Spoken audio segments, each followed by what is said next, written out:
tenho a lamentar que a UNITA hoje chega a essa conclusão apenas agora de que o Executivo não está interessado pela instituição das autarquias em Angola, sobretudo por via desta proposta de lei e pela ausência do termo efetivo. Despertou tarde, é isso? Sim, Terá quando é uma percebido questão que bocadinho eu tarde. particularmente eu tenho dito muitas vezes, e há muito que digo isso, que não interessa ao MPLA a implementação das autarquias em Angola, não interessam. Se não, basta olhar para os resultados, não é, das eleições gerais em 2022. Qualquer um, até o menos esclarecido, consegue perceber que, sobretudo, se as autarquias têm por escopo a partilha do poder, o MPLA não está interessado nisto.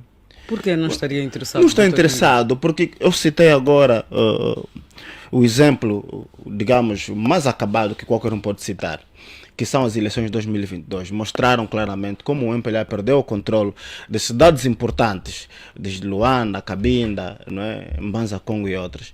Portanto, a partir dali, subjaz a leitura de que, uma vez havendo autarquias em Angola, o MPLA perde o controle dessas cidades. E claro está que o MPLA não quer perder o controle dessas cidades, mas também com alguma razão, porque a manutenção do poder, não é, portanto, é legítimo por parte de um autor político.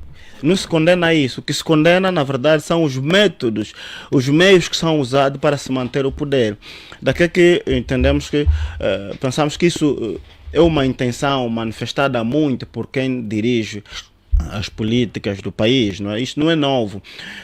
Mesmo quando olhamos, e eu também já o disse aqui muitas vezes, já discutimos isso aqui, quando olhamos essencialmente para aquele anúncio da presidente, da doutora Carolina Cerqueira, enquanto presidente, portanto, do Parlamento angolano, da Assembleia Nacional, quando veio aludir, ou veio arguir, digamos, a caducidade da proposta de lei da instituição das autarquias em Angola, nós dissemos aqui, o argumento que a doutora Carolina Cerqueira trouxe são argumentos falaciosos. O primeiro é que ela própria não cita, né, nos termos de que artigo, de que número, não traz um fundamento, a ratio fundante para justificar a caducidade, ou então a tal caducidade que ela veio arguir, não traz isso.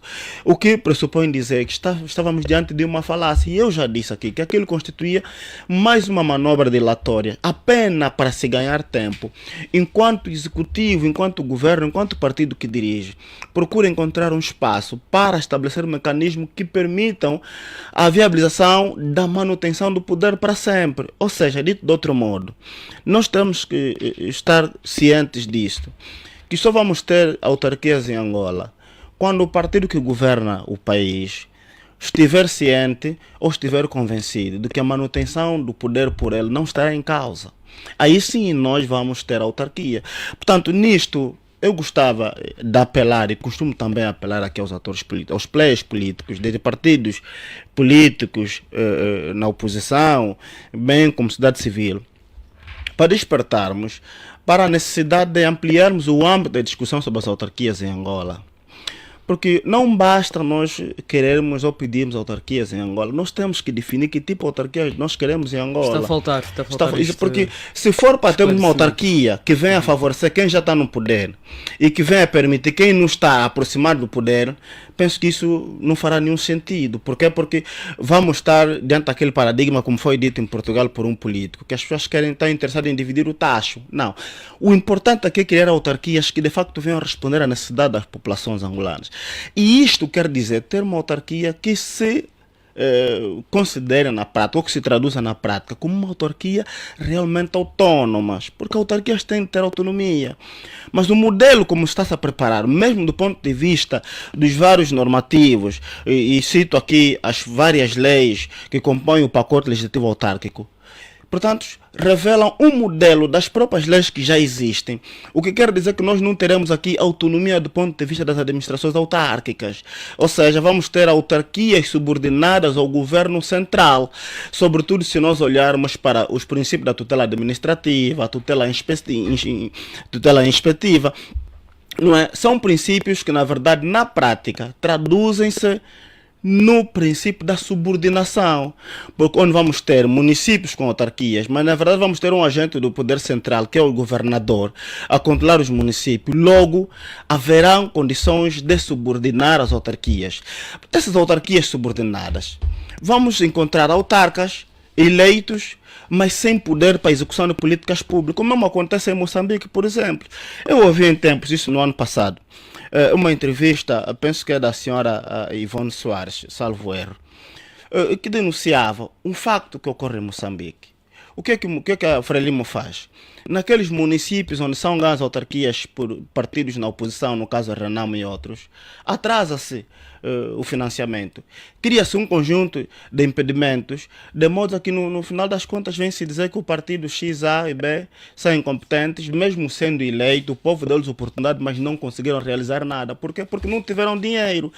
Isto aqui está-se a prever também em Angola. Então a minha pergunta é, queremos de facto esta autarquia, onde vamos ter, por exemplo, um Olívio Quilombo como autarca de Viana, mas depois amarrado porque não consegue realizar despesas, não tem dinheiro, porque encontra, digamos, um conjunto de impedimentos, e mais, com o agravante de poder ser instituído pelo Presidente da República, uma entidade que devia ser estranha a ele, percebe? Que tipo de autarquia nós queremos em Angola? Esta é a pergunta que nós devemos nos fazer todos. População, cidadãos comuns, atores políticos, sociedade civil e não só. Todos nós devemos estar a nos perguntar que tipo de autarquias nós queremos em Angola. Autarquias para vir favorecer só políticos não faz sentido nenhum. Autarquias têm que ser, digamos, uma ferramenta, um mecanismo para a resolução dos problemas da sociedade a partir das coletividades. Fora disso, estaremos a fazer apenas, um fogo de palha, estaremos a criar aqui um conjunto de situações menos boas para fazer parecer, pronto, estamos a evoluir do ponto de vista da democracia, se entendermos que a própria autarquia também é um elemento que exprime a própria democracia. Mas para fazer ver, já basta o que temos de exemplo negativo, tal como Moçambique, Quênia e outros países da África, que têm autarquias por mais de 20 anos, mas na verdade a vida das populações não mudou 1 milímetro sequer. Por quê? Porque eles têm autarquias aí a serviço dos políticos e não das populações. Então é aqui onde eu convido, quer partidos políticos na oposição, sociedade civil em geral, não é? Para ampliar-se o âmbito da discussão das autarquias em Angola. O que é que de facto queremos?